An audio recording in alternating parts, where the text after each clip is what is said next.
నమస్కారం అండి, లక్ష్మీనారాయణ గారు. నమస్కారం. ఈరోజు మా భారతీయం తెలుగు వార్తా ఛానల్కు మీరు ఇంటర్వ్యూ ఇచ్చినందుకు చాలా సంతోషం. మీరు సామాజికంగా అనేక విషయాలను గమనిస్తుంటారు, విశ్లేషిస్తుంటారు. అట్లానే మన దేశ రాజకీయ పరిస్థితులు, ఆర్థిక పరిస్థితులు, సామాజిక పరిస్థితుల గురించి అనేక విషయాల్లో మీరు చర్చిస్తుంటారు. ఈరోజు భారతదేశంలో పెద్ద చర్చ జరుగుతుంది రెండు విషయాల మీద. ఒక 4-5 రోజుల నుంచి కూడా పార్లమెంట్లో దీనిపైనే చర్చ జరుగుతున్నది. ఒకటి ఎస్ఐఆర్, రెండవది ఓట్ చోరీ.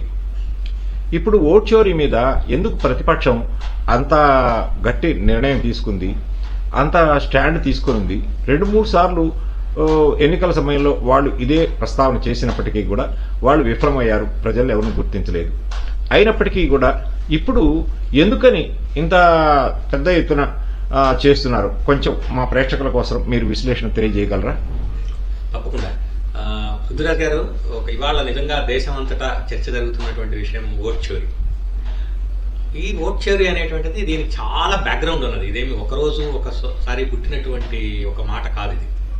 దీనికి కారణం ఏంటంటే డెమోక్రటిక్ ప్రపంచంలో 2-3 రకాలు మనకి ఇనిషియల్ గా డెమోక్రసీ, రాజకీయము, ఓట్లు వేయటము, డబ్బాలో గెలవటము, ఇది జరుగుతూ ఉండేది. ఈ పేపర్ ఓట్ ద్వారా ఏం జరిగేదంటే ఒక్కొక్కసారి బూత్ క్యాప్చరింగ్ చేయటము, బలవంతులు మాత్రమే గెలిచేటువంటి అవకాశాలు ఉండటం, అది చిన్న చిన్న స్థాయిలో ఉంటుంది. ఆ తర్వాత ఒక పెద్ద సమస్య ఎక్కడ వచ్చిందంటే మనకు ఈ పొలిటికల్ ఎనాలిస్టులు ఎవరైతే ఉన్నారో వీళ్ళు ఏం చేశారంటే వీళ్ళు పొలిటికల్ ఎనాలిసిస్ చేయటం మొదలుపెట్టారు. సెఫలాజికల్ స్టడీస్ అంటాం. దాంతో పాటు కొంచెం సైడ్ గా ఆస్ట్రలాజికల్ ప్రిడిక్షన్స్ కూడా ఉన్నాయి. సెఫలాజికల్ గా వాళ్ళు ఏం చేస్తారంటే ఒక మాస్ గా తీసుకొని ఒక గ్రామానికి వెళ్ళి ఒక 1000 లేకపోతే 1000 వాళ్ళ స్థాయిని బట్టి ఒక 1200 మందిని సెలెక్టెడ్ పీపుల్ ద్వారా తీసుకొని ప్రీ ఎలక్షన్స్ ఎలా ఉన్నది, ట్రెండ్స్ ఎలా ఉన్నాయి అనేటువంటి విషయాన్ని కాన్ఫిడెన్షియల్ గా ఒక పేపర్ ఇచ్చి ఒక సైంటిఫిక్ మెథడ్ లో అలా చేస్తూ ఉంటారు. ఇప్పుడు ఏమైందంటే అవి కూడా కాంపిటీషన్ పెరిగిపోయి బోల్డ్ ఛానల్స్ వచ్చేసేసి ఇంట్లో కూర్చొని మన అభిప్రాయాలని వ్యక్తం చేస్తూ అయితే ఏదో ఒక డేటాను తీసుకోను, లేకపోతే స్టాండర్డ్ గా ఉండేటువంటి డబ్బు, క్యాస్ట్, అదేవిధంగా లిక్కర్, ఈ మూడింటి ద్వారానే ప్రజలు ఓటేస్తారనేటువంటి ఒక అభిప్రాయానికి వచ్చేసేసి దాన్ని దృష్టిలో పెట్టుకొని ఎవరు ఎక్కువ ఖర్చు పెడితే వాళ్ళు గెలుస్తారనేటువంటి ఒక భావన, ఏ క్యాస్ట్ ఎలా ఉంటుంది ఆ ఉండేటువంటి క్యాస్ట్ల యొక్క ప్రభావాన్ని చూపిస్తూ వీళ్లే ఆ క్యాస్ట్ యొక్క ఐడియాలజీని పెట్టుకొని భారతదేశంలో కానీ ప్రపంచ దేశాలకు ఎక్కడ ప్రజలకి రాజకీయపు చైతన్యం లేదు, వీళ్ళు కేవలం కుల చైతన్యము లేకపోతే కరప్షన్, డబ్బు ఇలాంటి వాటిల్లో ఉండేటువంటిది తప్ప అనేటువంటి ఒక చులకన భావనని మనకు తెలియకుండా వ్యక్తం చేసేశారు. దాంట్లో తెలివిగా ప్రభుత్వం కూడా కొన్ని వాడుకున్నాయి. ప్రభుత్వాలు ఎలా అంటే సాలిడ్, ఇప్పుడు SC/ST ఓట్స్ సాలిడ్ గా ఇవి కాంగ్రెస్ కే పడతాయి.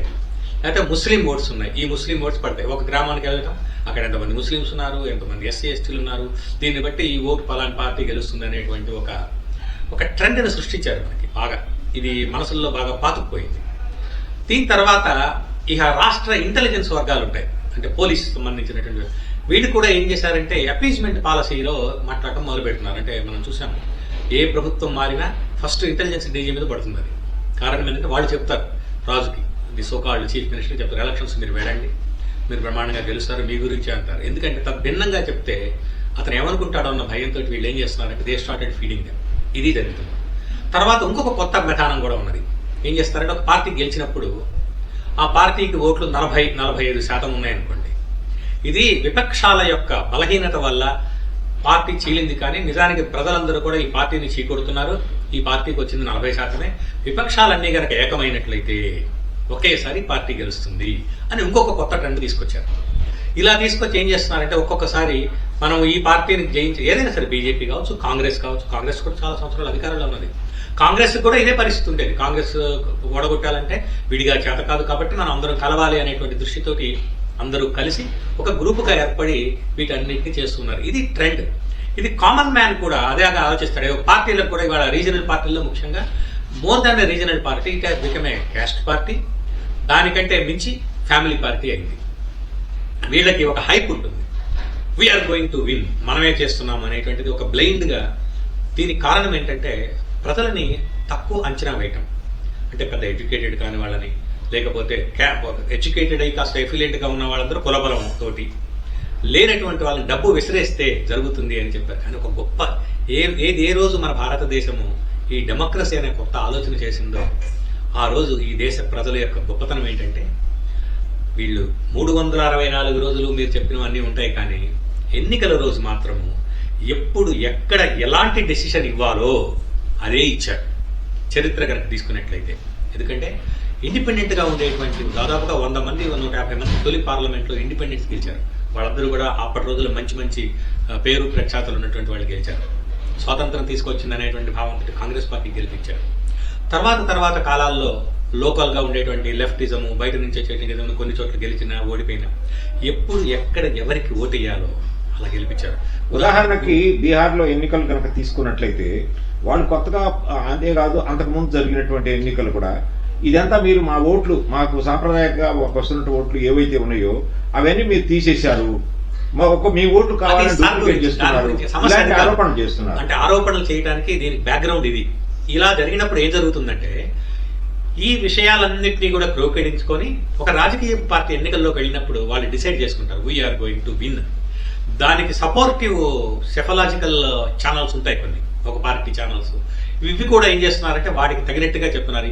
పైగా ఒక ట్రెండ్, ఒక హైప్, ఏదో ఒక రాహుల్ గాంధీ పచ్చం నడిస్తే 10 లక్షల మంది వచ్చారు కాబట్టి అయిపోయింది పార్టీ అనేటువంటి అన్సైంటిఫిక్ మైండ్ని అనలైజ్ చేయలేనటువంటి సెఫాలజిస్టులు అందరూ చెప్పడం వల్ల ఏం జరుగుతున్నారంటే వాళ్ళు ముందుగానే ప్రచారం చేసేసుకుంటున్నారు. ఏ లెవెల్కి వెళ్ళిపోయారంటే అన్ని పార్టీలన్నీ కలిసి ఎవరెవరు మంత్రి పదవులు ఇవ్వాలి, ముఖ్యమంత్రి ఎవరు, లేకపోతే ముఖ్యమంత్రి ఎందుకు డిక్లేర్ చేయాలి, ఇంతవరకు ముఖ్యమంత్రిని డిక్లేర్ చేసే పరిస్థితికి వచ్చేసారు. ఇవాళ ఇంత వచ్చిన తర్వాత ఏం జరుగుతుందంటే ప్రజాభిప్రాయాన్ని అసలు గుర్తించకపోవడం వల్ల, ప్రజాభిప్రాయం దానికి భిన్నంగా కనిపించినందువల్ల ఏం చెయ్యాలో తెలియక, ఏం చెప్పాలో తెలియక, ఏ విషయమైనటువంటి సెల్ఫ్ ఎనాలిసిస్ లేకుండా ప్రజాభిప్రాయాన్ని మనం మిస్ అవుతున్నాము, దీనికి కొత్త మెథడ్ ఏదైనా ఆలోచించాలని సెఫాలజిస్ట్ అనుకోకుండా ఒక సింపుల్ గా ఒక మాట అంటున్నారు. అదేంటంటే ఇక్కడెక్కడో ఓట్ల మీద ఇది జరిగింది, రిగ్గింగ్ జరిగింది, లేకపోతే ఓట్లు పోయినాయి, లేకపోతే ఓటు చోరీ జరిగింది, నాకు రావాల్సిన ఓటు ఆ పార్టీ తీసుకుంది, ఏదో ఒక 1,00,000 చోట్ల ఉన్నటువంటి చోట్ల 1,05,000 ఓట్లు వచ్చినాయని ఈ విధమైనటువంటి ఒక స్టూపిడ్ బ్లేమ్ ని తీసుకొని ఓట్ చోరీ అంటున్నారు. దీనికి ఒక్క మాట చెప్తాను ముందుగా. మోడీ ప్రభుత్వము పార్లమెంట్ ఎన్నికల్లో 400 సీట్లు వస్తాయని దాదాపుగా డిసైడ్ అయిపోయారు. చాలా తీవ్రంగా కృషి చేశారు. అందరూ దాదాపుగా దేశంలో ఉండేటువంటి ప్రతి వాళ్ళు కూడా ఇది ఖచ్చితంగా గెలుస్తుంది, ఆంధ్రప్రదేశ్లో జగన్మోహన్ రెడ్డి, దేశంలో మోడీ గెలుస్తాడు, 400కు కొంచెం అటు ఇటుగా 400 కాకపోతే 360 వరకు వస్తాయన్నారు. కానీ అతి ఘోరంగా బేసిక్ మెజారిటీ కూడా లేకుండా ఓడిపోయింది పార్టీ. ఓడిపోవడం అంటే ఏదో మిగిలినటువంటి సపోర్ట్ తోటి గెలిచింది, కానీ నిజానికి 240కి వచ్చినాయి. అంటే 275 కూడా క్రాస్ మార్క్ కూడా దాటలేదు బీజేపీ. కానీ బీజేపీ ఓట్ చోరీ చేయడానికి 100 రీజన్స్ ఉన్నాయి. అధికారంలో ఉన్నటువంటి పార్టీ, 2 సార్లు అధికారంలో ఉన్నటువంటి పార్టీ, మీరు అంటే మిగిలినటువంటి ప్రతిపక్షాలు చెప్పినట్టుగా యంత్రాంగం మొత్తం కూడా వారికి అనుకూలంగా కనుక పనిచేసినట్లయితే మోడీకి 450 వచ్చిండాల్సి, కానీ రాలేదే. రానంత మాత్రం చేతనే వాళ్ళు ఇదంతా కూడా ఓట్ చోరీ జరిగింది, ఎవరో చేశారు, ఏదో రాష్ట్రాల్లో మోసం చేశారు, బెంగాల్లో మోసం చేశారు, ఇంకో చోట మోసం చేశారని చెప్పే పరిస్థితిలో బీజేపీ మాట్లాడలేదు. ఎందుకంటే వెంటనే ఏం చేశారు, దాన్ని రిలీజ్ అయ్యారు. ఏదో ఎక్కడో పొరపాటు జరిగింది మనకి అనేటువంటి దాంతో వెంటనే వచ్చినటువంటి హర్యానా ఎన్నికల్లో కానీ మిగిలినటువంటి రాష్ట్రాల ఎన్నికల్లో కానీ తిరిగి కష్టపడి శ్రమతో ప్రజల హృదయాలను దోచుకోవడానికి ప్రయత్నం చేసి ప్రజల హృదయాలను గెలిచి బీహార్లో అదే పొరపాటు జరిగింది. ఇవాళ ప్రపంచంలో ఉన్నటువంటి క్రైసిస్కి దేశాన్ని నిలబెట్టగలిగేటువంటిది ఈ పార్టీ తప్ప, ఈ వ్యక్తి తప్ప ఇంకెవరూ లేరనే భావనకి ప్రజలు వచ్చేశారు. అందువల్ల బీహార్లో కూడా మహాద్భుతంగా ఉన్నదని చెప్పలేకపోయినా కూడా అన్ని సార్లుగా ఒకటే వ్యక్తి, ఒకటే పార్టీ ఉన్నప్పటికీ కూడా ఇట్ ఈస్ బికాస్ మోడీకి దెబ్బ తగులుతుందేమో ఇప్పుడు కనుక ఎన్నికల్లో జరిగిపోతే ప్రపంచ వేదికల మీద మన వాళ్ళు ఏమైపోతారో అని కూరగమ్ముకునేవాళ్ళు, పెద్దగా చదువులేనటువంటి వాళ్ళు, మెకానికల్ షాపుల్లో పనిచేసే ప్రజలు ఆలోచించారు. ఈ దేశానికి ప్రజలకి నమస్కరించాలి. డెమోక్రసీ అనేటువంటిది ప్రపంచం మొత్తంలో ఎక్కడ సజీవంగా ఉన్నది అంటే ఒక్క భారతదేశంలోనే. దీనికి ఎడ్యుకేషన్ తోటి సంబంధం లేదు, కులంతో సంబంధం లేదు, మతంతో సంబంధం లేదు. ఈ ఎస్టిమేట్స్ వేసుకొని యాదవులు ఎంతమంది ఉంటారు, ముస్లిమ్స్ ఎంతమంది ఉంటారు, అక్కడ ఎంతమంది ఉంటారు, ఇక్కడ ఎంతమంది ఉంటారని అనుకున్నారు. అవన్నీ కూడా బొమ్మైపోయాయి. ఈ బొమ్మైపోవటానికి కారణము ఈ దేశంలో ప్రజలు ఆలోచించేది. ఇక దానికి సమాధానం చెప్పుకోలేక తేలికైనటువంటి మాట, మనకు చంద్రబాబు నాయుడు అదే మాట అన్నాడు, ఏదో జరిగింది, మోడీ ఏదో పెట్టుకొని చేసేసాడు అందుకని ఓడిపోయా, లేకపోతే మేము అంటే నువ్వు ఎందుకు ఓడిపోయావో ఎనలైజ్ చేసుకునేటువంటి కెపాసిటీ లేక వాస్తవాలను దాచిపెట్టుకొని ప్రజల దగ్గర మొహం చెల్లక ఏదో ఒక రకంగా వాడేదో దొంగ, ఇప్పుడు మనం ఎవడన్నా కాస్త సంపాదించుకుంటే వాడు దొంగ, వాడు అదే బుద్ధి ఏదైతే ఉంటుందో ఈ సోషల్ బుద్ధిని రాజకీయాల్లో కూడా ప్రకోపించడం వల్ల ఇలాంటి అనర్థాలు మనకు కనిపిస్తున్నాయి. ఒకసారి అదే బీజేపీ ఏం చేసింది, అదే బీజేపీ ఓట్ చోరీ అప్పుడే తెలుస్తుంది కదా, వాళ్ళకి కొంచెం అనుమానం వచ్చినప్పుడు అప్పటికే ఆంధ్రాలో వచ్చేసి తెలుగుదేశం మీద పొత్తు పెట్టుకునేటువంటి పనులు కరెక్టివ్ మెథడ్ చేశారు. కానీ ఈ మాటలు మాట్లాడలేదు. ఈ మాటలు ఎవరు మాట్లాడుతున్నారంటే ఇంకా ఏ ఆప్షన్ లేకుండా ప్రజల చేత చీకొట్టబడినటువంటి వాళ్ళందరూ కూడా ఇది మోసం చేశారు అంటే నమ్ముతారు. ఎందుకంటే ఎవడో ఒక వర్గం ఉంటారు కదా, ఈ ఓడిపోతాడు, ఓడిపోవాలని కోరుకునేటువంటి వాళ్ళు ఓడిపోతాడు అని చెప్తారు. అంటే కోరిక వాస్తవం కాదు. ఎప్పుడు కూడా నీ కోరిక అనేక ఉండొచ్చు, కానీ వాస్తవాన్ని గమనించకుండా క్లోజ్ చేసుకున్నటువంటి మైండ్ తోటి చెప్పేటువంటి psephological studies, media studies, social media studies, caste groups, external affairs, అంటే విదేశాలలో మనకు వ్యతిరేకంగా పనిచేసేటువంటి గ్రూప్స్ చేసేటువంటి పనికి ఒక చిన్న మాట వదిలేసేసేస్తే అయిపోతుంది అనుకుంటారు. కానీ అది చల్లదు. ఎందుకంటే బీజేపీ ఆత్మ పరిశీలన చేసుకుంది, వ్యవస్థని క్రిటిసైజ్ చేయలేదు, అపోజిషన్ పట్టలేదు, ఏ మాత్రం మాట్లాడలేదు. ప్రజలు తప్పు చేశారు, దుర్మార్గంగా చేశారు, మోడీని ఓడించారని ఏ ఒక్క వ్యక్తి కానీ, బీజేపీ కార్యకర్త కానీ, ఎన్డీఏలో ఉండే ఏ కార్యకర్త కూడా చెప్పలేదు. They did a mistake by reducing the majority of BJP అనే మాట రాలేదు. కానీ ఎక్కడో తప్పు జరిగిందనే విషయం బీజేపీకి తెలిసింది.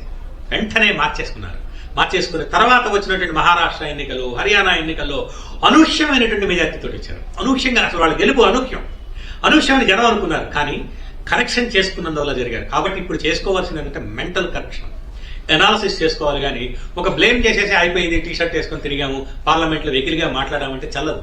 ప్రజలు గమనిస్తున్నారు. రేపు రాబోయేటువంటి ఎన్నికలు ఉన్నాయి బెంగాల్లో, ఇక్కడ కూడా అదే జరుగుతుందేమో అనేటువంటి ఒక భయంతో ముందుగానే ఈ మాట చెప్పడం మొదలుపెట్టారు. ఇది ప్రధానంగా ఈ ఓట్ చోరీ అనేటువంటి దాని గురించినటువంటి విషయం తప్ప ఇందులో ఓట్ చోరీ గురించి అందరికీ తెలుసు. ఒక పెద్ద వ్యవస్థ, ఎలక్షన్ కమిషనర్ లాంటి ఒక పెద్ద వ్యవస్థని నువ్వు అకారణంగా అన్యాయంగా చేస్తే అదే చోట వీళ్ళకి ఎందుకు వచ్చినాయి అసలు సీటు? పార్లమెంట్లో అన్ని సీట్లు అటా వస్తాయి. కాంగ్రెస్ పార్టీకి 100 పైగా వచ్చినాయంటే అట్లా ఆల్మోస్ట్ డయింగ్ పార్టీకి there is something wrong with the BJP also. But BJP accepted it. What is our wrong, it has corrected. కానీ మనం అలా కరెక్ట్ చేసుకోవడానికి ఇష్టపడినటువంటి పిచ్చి కూతలన్నీ కూస్తున్నందువల్ల దీనివల్ల ప్రజలు ఇంకా అపహాస్యం పాలవుతారు.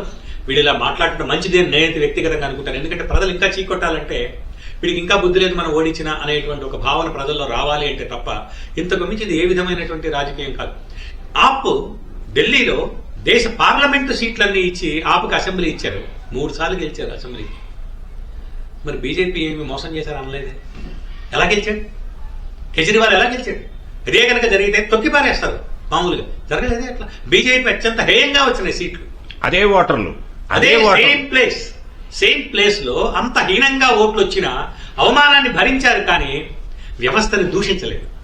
తిరిగి అదే వ్యవస్థ, అదే పీపుల్ వాళ్ళ యొక్క పతనం వల్ల వస్తే మళ్ళీ ఇప్పుడు ఓట్ చేయడానికి సిగ్గుపడాలి. 3 సార్లు నీకు అవకాశం ఇచ్చారు. ఢిల్లీ ప్రజలు పార్లమెంట్కి ఇస్తున్నారు, కానీ అసెంబ్లీకి ఓడగొట్టారు. అసెంబ్లీకి ఆప్ గెలిపించారు. దాని గురించి ఏం మాట్లాడతాం మనం? అదే ఆడలేక మధ్యలో బరువు అంటారు. సో ఆ విధమైనటువంటి రాంగ్ ఎనాలిసిస్ లో హైప్ లోకి వెళ్ళి అందరూ అన్నమాట. జగన్మోహన్ రెడ్డి అదే మాట అన్నాడు, చంద్రబాబు నాయుడు కూడా అదే మాట అంటారు. ఓడిపోతే ఒక రకం, గెలిస్తే మరొక రకం. ఈ విధమైనటువంటిది డెమోక్రసీకి అంత మంచిది కాదు.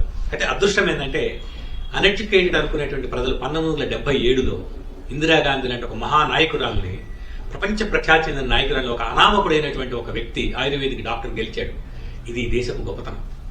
జైల్లో ఉన్నటువంటి జార్జి ఫెర్నాండెజ్ని గెలిపించారు. ఇక్కడ డబ్బు లేదు, వ్యక్తిగతంగా చూడటానికి అవకాశం లేదు, ఏ విధమైనటువంటి అవకాశం ప్రలోభాలు లేకుండా వావిలాల గోపాలకృష్ణ లాంటి వాళ్ళని ఆయనకే డబ్బులు ఇచ్చి గెలిపించినటువంటి దేశం ఇది. ఇప్పటికీ బీహార్లో జరిగింది. మొన్న జరిగినటువంటి బీహార్ ఎన్నికల్లో ఒక అనామకురాలైన ఒక 25 ఏళ్ల అమ్మాయి, అంటే ఈ 21వ శతాబ్దంలో పుట్టినటువంటి ఒక జానపద గీతాలు పాడుకుంటూ భజన గీతాలు పాడుకునే అమ్మాయి పార్టీ కార్యకర్త కాదు. అప్పుడప్పుడు తీసుకొచ్చి బ్రహ్మాండమైనటువంటి వ్యక్తి, తలపండినటువంటి రాజకీయవేత్త మీద గెలిపించింది పార్టీ. ఆ బీహార్ ప్రజలను అంటావా? లేకపోతే ఈ అమ్మాయి ఏం చేసింది? ఆ అమ్మాయిని ఎలక్షన్స్ లో ఆ అమ్మాయికి మెజారిటీ వస్తుంటే అందరూ షాక్ అయిపోయి ఇంటర్వ్యూ చేస్తే ఆ అమ్మాయి మాట్లాడలేకపోయింది. ఓ పని నువ్వు పాటలు పాడతావు కదా, ఒక పాట పాడమంటే పాట పాడింది. చూడండి, అది జరిగింది. కాబట్టి ఇది గమనించాలి. మోడీ ఒక మాట అన్నాడు, నేను 1,00,000 మంది యువకులను తీసుకొచ్చి రాజకీయాల్లోకి తీసుకొస్తాను. అందులో ఇవాళ మనకి బెంగళూరులో మనకు కనిపిస్తున్నారు చాలా మంది యువకులు ఇవాళ పార్లమెంట్ లో కనిపిస్తున్నారు. ఇది దేశానికి ఇలాంటి ట్రాన్స్ఫర్మేషన్ కావాలి. నెక్స్ట్ జనరేషన్ తీసుకురావాలనేటువంటి గొప్ప ఆలోచనతో దేశం సాగుతూ ఉంది. నేను మోడీని సమర్థిస్తున్నానని అనుకోకండి. వ్యవస్థను దూషించేటువంటి వాళ్ళు నాశనం అయిపోతారు. ఇంత గొప్ప డెమోక్రటిక్ వ్యవస్థ అమెరికాలో కూడా లేదు. అది లాంగెస్ట్ డెమోక్రటిక్స్ అయిందొచ్చు, కానీ అక్కడున్న సిస్టమ్ కానీ పార్లమెంటు మీద వెళ్లి దాడి చేసి వాళ్ళందరినీ చంపేస్తామని వికిలిగా మాట్లాడిన పార్లమెంట్ అమెరికా. ఈ దేశంలో ఇందిరాగాంధీ లాంటి నాయకురాలు కూడా నియంతనుకున్నటువంటి నాయకులు కూడా ఓడిన మరుక్షణము ఏమాత్రము డిస్ప్యూట్ లేకుండా తీసుకెళ్లి అధికారం అప్పచెప్పింది. జగన్మోహన్ రెడ్డి పెద్ద ఏదో గూండా రౌడీ అని ఎన్నెన్నో మాటలు మాట్లాడారు. కానీ ఓడిపోయిన మరుక్షణము ఆత్మ పరిశీలన చేసుకుని ఏం జరిగిందో ఎందుకు జరిగిందో అన్నాడు. కానీ అక్కడ ఎక్స్చేంజ్ ఆఫ్ పవర్ లేకపోతే పవర్ తీసుకెళ్లి సరెండర్ చేయడానికి ఎక్కడ డిస్టర్బెన్స్ పెట్టలేదు. ఈవెన్ ఇన్ బీహార్ లాలూ ప్రసాద్ లాంటి వాళ్ళు కూడా ఒకసారి ఓడిపోయిన తర్వాత ఆటోమేటిక్ గా తీసుకొచ్చి ఇచ్చారు వ్యవస్థలు. వాళ్ళు వచ్చి అమెరికాలో చేసినట్టు గొడవ చేయలేదు. ఇది దేశం డెమోక్రసీ ఇంకా బతికుందంటానికి కారణం. చాలా సంతోషం అండి, మంచి విషయాలు చెప్పారు మీరు. మంచిగా విశ్లేషణ చేసి ఓట్ చోరీ అనేటువంటిది అసమర్థులైనటువంటి వాళ్ళు సమాజాన్ని అర్థం చేసుకోకుండా, పరిస్థితులను అర్థం చేసుకోకుండా తప్పుడు సమాచారాన్ని సేకరించి దాంతో ధృవీకరించుకొని ఓడిపోయిన తర్వాత నిందించడం, గెలిస్తే ఆనందించడం అనేటువంటిది చాలా దుర్లక్షణం అనేటువంటి విషయం చెప్పారు. చాలా చాలా ధన్యవాదాలు. ఈ వీడియో వీక్షించిన ప్రేక్షక మహాశయులకు మనసారా ధన్యవాదాలు. చూస్తూనే ఉండండి భారతీయం తెలుగు వార్తా ఛానల్. ఈ వీడియో గనక మీకు నచ్చినట్లయితే లైక్ చేయండి, షేర్ చేయండి, సబ్స్క్రైబ్ చేయండి, కామెంట్ చేయండి, బెల్ ఐకాన్ నొక్కడం మర్చిపోవద్దు.